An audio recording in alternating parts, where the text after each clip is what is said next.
नमस्कार दोस्तों, ये हमारा यूपी एलटी ग्रेड इंग्लिश का क्लास नंबर 2 है। चलिए इसको स्टार्ट करते हैं। तो क्या है, अब पढ़ते हैं लिरिक। लिरिक क्या होती है? Lyric is a short non narrative, एक नॉन नरेटिव पोम होती है इन विच सिंगल स्पीकर, जिसमें सिंगल स्पीकर होता है, एक्सप्रेस पर्सनल इमोशन को एक्सप्रेस करता है। पर्सनल इमोशन और थॉट्स ऑफन इन रिदमिक और musical language. Lyric can be संग इन अकम्पनीमेंट ऑफ लायर में ये गाई जाती है। लिरिक नॉन नरेटिव है, सिंगल स्पीकर होता है, पर्सनल इमोशन या थॉट्स को एक्सप्रेस करता है, रिदमिक और म्यूजिकल लैंग्वेज में होता है लिरिक हमेशा। इसके एग्जांपल देख लेते हैं। एग्जांपल, सोनेट है अगर तो वो लिरिक माना जाएगा। ओड लिरिक है, एलजी लिरिक है, हाइम लिरिक है, ये सारे लिरिक हैं। जैसे शेक्सपियर के सोनेट हो गए, वो सारे लिरिक माने जाएंगे। ओड जैसे किड्स की ओड है, ओड टू नाइटिंगेल, ये भी लिरिक है। एलजी में एक फेमस एलजी है, elegy written in country churchyard by Thomas Gray, ये भी लिरिक माना जाएगा। हाइम ये भी लिरिक माना जाता है। जैसे कि एग्जांपल, ब्रेक ब्रेक ब्रेक, ये टेंशन के द्वारा लिखा गया है। पोइग्नेंट लिरिक मतलब कि सैडफुल लिरिक है ये। ओ कैप्टन माई कैप्टन विटमैन के द्वारा लिखा गया है, ये भी एक एलिजी है विटमैन की। O to a west wind, ये शेली के द्वारा लिखा गया है, ये भी लिरिक माना जाएगा।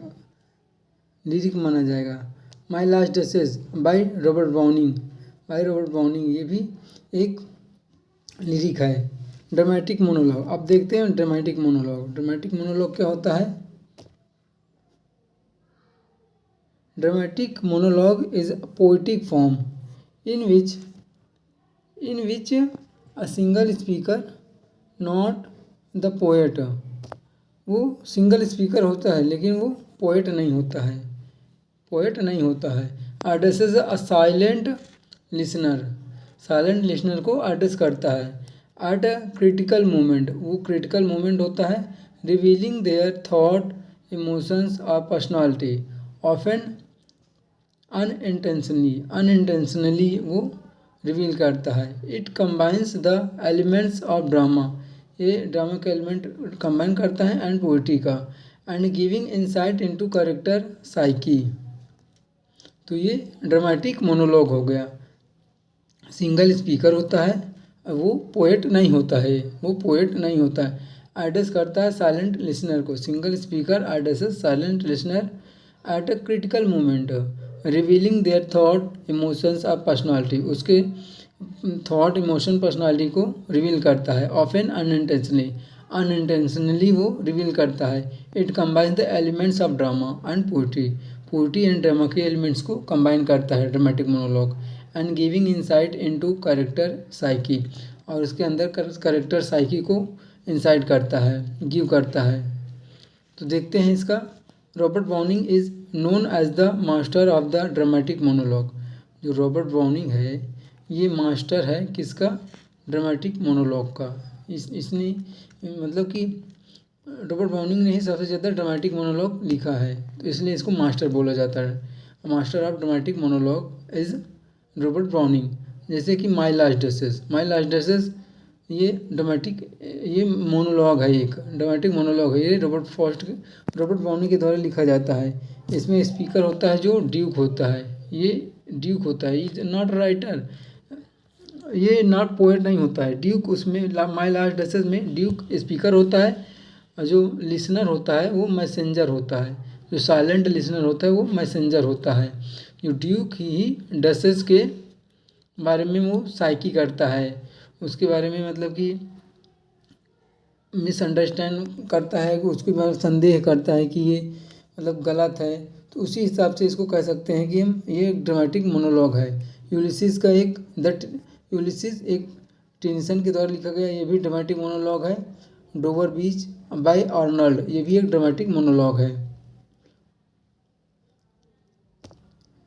In it abrupt opening, dramatic monologue में अब्रप्ट ओपनिंग होती है, जिसको कह सकते हैं मीडिया रेस। मीडिया रेस का मतलब in the middle of things, in the middle of things. अब देखते हैं एलिजी। हम एलिजी क्या होती है? एलिजी,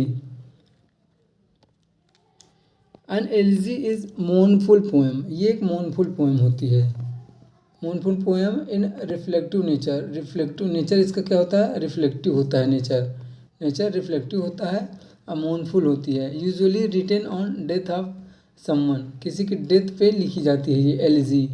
एलिजी किसी की डेथ पे लिखी जाती है। जैसे कि लैमेंट करते हैं पहले, फिर प्रेज करते हैं, कंसोलेशन करते हैं, फॉर्मल और सीरियस टोन होता है। जैसे कोई मतलब मर जाता है, उसके बारे में लेमेंट करते हैं, फिर उसके बारे में बताते हैं, प्रेज करते हैं कि ऐसा था वैसा था, कंसोलेशन करते हैं, सांत्वना देते हैं कि अरे जाना एक दिन तो सभी को है। फिर फॉर्मल और सीरियस टोन, ये एलिजी होता है, इसकी सीक्वेंस है। Classical elegies were often written in iambic hexameter, जो क्लासिकल एलिजीज हैं वो अक्सर याम्बिक हेक्सामीटर में लिखी जाती हैं। Elegy, elegy written in country churchyard by Thomas Gray, ये एग्जाम्पल है एलिजी का, नॉर्मल एलिजी का ये एग्जाम्पल है। Rugby Chapel, Rugby Chapel by Arnold, ये भी एक एलिजी है। In memoriam by Tennyson, in memoriam by Tennyson, ये आर्थर हेनरी हलाम के डेथ पे लिखी जाती है in memoriam. Pastoral elegy, pastoral elegy shepherd lament on fellow shepherd, pastoral elegy में होता है कि शेफर्ड लेमेंट करता है फेलो शेफर्ड भी के बारे में।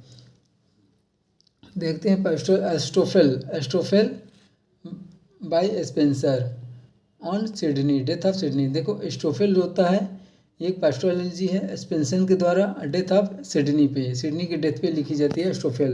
Lycidas, Lycidas is pastoral elegy by Milton, death on Edward King, वो उसका दोस्त होता है Edward King. Adonais, Adonais by Shelley, death on John Keats, Adonais जो लिखा जाता है जॉन कीट्स के डेथ पे लिखा जाता है। थीसिस, थीसिस आर्नल्ड का एलिजी है, आर्नल्ड का वर्क है, किसके डेथ पे होता है? आर्थर हेनरी क्लो के डेथ पे होता है ये। थीसिस लिखी जाती है आर्थर हेनरी क्लो के डेथ पे। अब आगे देखते हैं well known example, well known example देखते हैं एलिजी का। In memoriam by Tennyson on the death of Arthur Henry Hallam. In memory of W. Yeats by Auden, W. Auden on the death of Yeats, on the death of Yeats. O Captain, My Captain by Whitman on the death of Lincoln, Abraham Lincoln के death पे ओ captain माई captain लिखी जाती है। तो दोस्तों ये आज हुआ हमारा लेक्चर 2 UP LT ग्रेड का। कल मिलते हैं लेक्चर 3 पे, तब तक के लिए धन्यवाद।